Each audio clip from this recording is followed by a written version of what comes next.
Sa Facebook Live na ito, makikitang nag-e-empake ang isang lalaki. Bye-bye guys.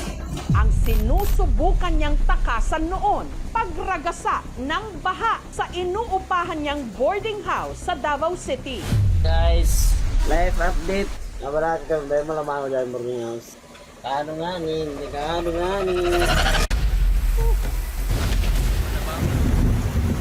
Dahil sa malakas na buhos ng ulan nitong Lunes, maraming lugar sa Davao ang nalubog sa baha.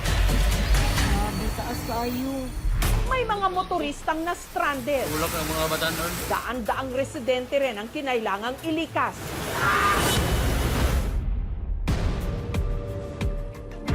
At ang pinakagumulat sa lahat, isang tulay na pinondohan pa man din ng higit 184 million pesos. Bumigay! Nagpunta tayo sa Ombudsman para imbestigahan ang mga flood control projects sa Davao City. May mga sintomas ng anomalya. Ang malawakang pagbaha sa Davao City, gawa lang ba ng kalikasan o may katiwaliang dapat imbestigahan? So, Baha na. Ang lalaki sa Davao City, ang pump boy o nagtatrabaho sa gasolinahan na si AJ. Kaano nga ni. Kwento ng kasama niya sa boarding house na si Dave, hindi raw nila inasahan na mabilis na tataas ang tubig hanggang bewang. Nakit po namin gamit doon lahat. Nasa taas na yung gamit namin lahat eh. Tapos noon, parang meron siyang binalikan. Yung Bible po. Yun na raw ang huling beses na nakita ni Dave ang kanyang kaibigan. Sunod na lang nilang natagpuan si AJ na wala ng buhay. May mga alambre dyan na sampayan. Siguro po daw, nag-ground din. Nangangamoy sunog. Pag lubog niya, hindi na po siya umangat. Sinubukan kong puntahan, nakuryente po ako din. Tumawag po ako sa 911, hindi po siya nadala sa ospital. Around 2 a.m., palutang-lutang lang siya ma'am doon sa tubig baha sa area ng buhangin. Yung itsura ng bangkay ma'am, no, makikita mo talaga na nakuryente siya before siya nalunod. Dito po sa boarding house po namin, makikita niya naman po, malapit lang po sa kanal. Kaya pag umulan ng kaunti, baha talaga siya. Kahit na 30 minutes, baha na talaga. Yung sand, mga rocks galing sa itaas, nag-accumulate na sa floor bed. Hindi makaagos yung tubig sa creek natin.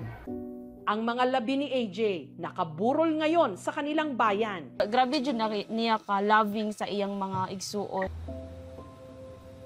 Masakit ko. Siya magpatambal sa ako Okay ra unta kung nasakit siya, kay medyo madawat-dawat pa namo. Pero ang nahitabo sa iya ha, lisod kaayo. Nalumos pa siya, nakuryente pa siya. Wala jud mi nag-expect nga mahitabo ni sa iya ha. Hindi lang barangay Buhangin ang nalubog sa baha, pati na barangay Calyawa sa Davao City. Sa lakas ng ragasa ng tubig, ang tulay sa kanilang barangay bumigay. Ang DPWH Region 11 at pamunuan ng Barangay Calyawa abala ngayon sa paglilinis sa naiwang kalat ng gumuhong tulay. Pang-rehab ang area kay maghimo ta diri og temporary Billy Bridge para na ay maagian sa mga light duty nga sakyan.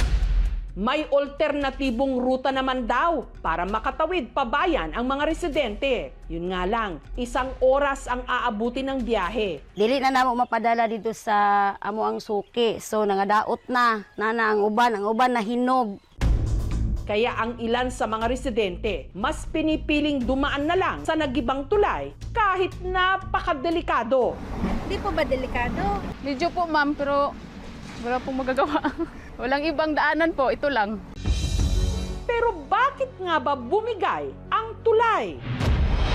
Ayon sa DPWH o ng Department of Public Works and Highways, ang tulay sa Barangay Calyawa sinimulang itinayo May 2017 natapos December 2018. Pinondohan ng higit 184 million pesos ang kontraktor ang Premium Megastructures Incorporated. All materials, methodologies, and design specifications implemented during construction complied with the requirements of DPWH. While a full technical assessment is still necessary, it is reasonable to consider that extraordinary rainfall, river widening, and compounding soil erosion over time may have significantly altered site conditions. Yung ating bridge dito, para pa sa mga light vehicle lang talaga.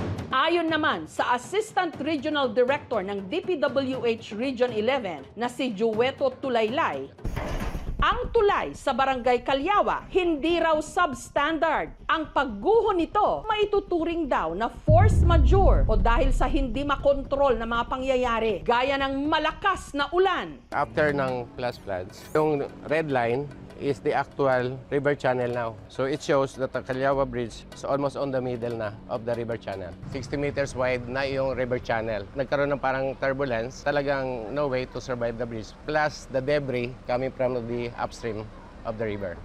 Mga 2 months na ma'am, nagbenyan kami sa district engineer. Akin ang bato, sa kanila ang backhoe. Hanggang naglakas yung ulan, yung aming mga gawa doon nabuhos lahat sa baba. We are proposing another replacement bridge with a total length of 45 meters. Samantala, may ilang nagsusulong na imbestigahan ang flood control project sa Davao City. Dahil ayon kay Party List Representative Tino, ang ipinondo sa mga ito aabot daw ng 4.4 billion pesos.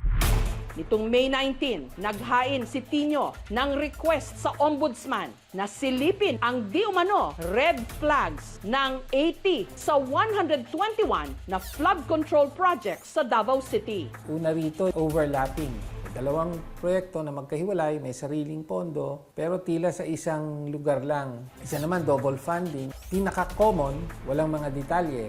Malaking bahagi sa mga proyekto na ito na may mga red flags ay congressional insertion.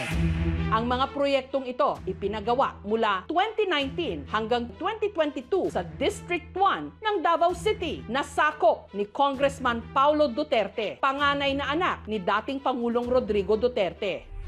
Marami raw kasi sa mga kontrata na punta sa iisa lang na kontraktor, ang Genesis 88. Ang Genesis 88 Construction Incorporated, construction company na nakabase sa Davao, pagmamay-ari ng negosyanteng si Glenn Escandor. Dati nang naiugnay ang pangalan ni Escandor sa mga Duterte. Nagsilbi rin siyang sports advisor ng dating Pangulo. Pinuntahan ng aming team ang opisina ng Genesis 88 Construction Incorporated. Nagbigay sila ng pahayag. We have not received any notice, order, or copy of the said letter from the Office of the Ombudsman. In view thereof, we are not in a position to say or comment anything on the matter at the moment. Hiningan namin ng pahayag ang kampo ni Congressman Paulo Duterte, pero hindi sila sumagot habang ginagawa ang report na ito. Pero sa isang Facebook post, bumuwelta siya sa mga batikos. For the record, the Department of Public Works and Highways Region 11 itself maintains records of completed and above-standard infrastructure projects in Davao City. Why is Mr. Tino selectively blind? Bakit Davao City? Dahil may mga anomalya tayong nakita sa mga proyekto sa Davao City. Isa pa sa malubhang binaha ang San Vicente Barangay Talomo proper na katabi ng Talomo River. Nakilala ng aming team ang residenteng si Lincoln. Nasudla ng balay lamang sa tubig. Hindi magkakuha na katulog kay basta magulan na sa bukid, magbaha, wala na. Andam nami. Ang itinuturo nilang dahilan ng madalas na pagbaha sa kanilang lugar, ang dike sa harap mismo ng kanilang bahay na inirereklamo niya hindi pa tapos. Kana siya, putol na kayo. Diyan, tama ng ilang trabaho, wala na nila gisumpayan patulog dito. Waman may pag sa taga-jiping, anong gihunong man nila yung trabaho nila. Iyabanto na duman. Hindi pa makumpirma kung sino ang kontraktor ng proyekto. Sinubukan naming tanungin ang DPWH Region 11 pero wala silang sagot. Tumanggi ring magbigay ng pahayag ang Barangay Talomo proper. Ang papel ng taong bayan dito ay ang manatiling actively involved sa paghahanap ng accountability. Ang gobyerno ay responsable para sa mga pag-usig sa mga umabuso sa taong bayan ay dapat patas at evidence-based. Hindi tayo nawawalan ng pag-asa na ang mga politiko na umabuso ay mapanagot. Sa bawat tulay na bumibigay at bawat lugar na nalulubog sa baha, hindi lang kalikasan ang may sala kapag ang proyekto hindi tinapos o tinipid. Kahit pa milyones ang nakalaan, dapat itong usisain, imbestigahan at ang mga salarin panagutin. Dahil sa huli ang nagbabayad, taong bayan.